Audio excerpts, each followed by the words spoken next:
Summons.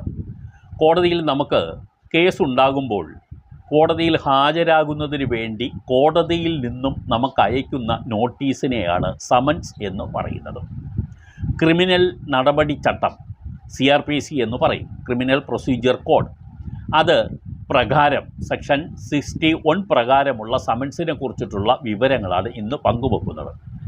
ഈ summons എങ്ങനെയൊക്കെയാണ് അയക്കുന്നത്, ഏതൊക്കെ തരത്തിലാണ് സമൻസ് നടത്തുക എന്ന് പറഞ്ഞാൽ സമൻസ് നമുക്ക് നൽകുന്നത്, അഥവാ നമ്മൾ സ്ഥലത്തില്ലെങ്കിൽ എങ്ങനെയാണ് സമൻസ് കൈപ്പറ്റാൻ കഴിയുക തുടങ്ങിയ വിവരങ്ങളെല്ലാമാണ് ഇന്നത്തെ എപ്പിസോഡിൽ. പൂർണ്ണമായും കാണണേ, നിങ്ങൾക്കോ മറ്റുള്ളവർക്കോ ഉപകരിക്കാം. അതുകൊണ്ടാണ് ഇത് ആവർത്തിച്ച് പറയുന്നത്.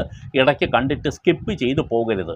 ഇപ്പോൾ സമൻസ് നമുക്ക് അറിയേണ്ട കാര്യമില്ല എന്ന് ചിലർക്ക് തോന്നാം. ഇപ്പോൾ അറിയേണ്ട എങ്കിലും ഭാവിയിൽ അങ്ങനെ സംഭവിക്കാതിരിക്കട്ടെ. സംഭവിക്കുകയാണെങ്കിൽ നമ്മളത് അറിയണമല്ലോ.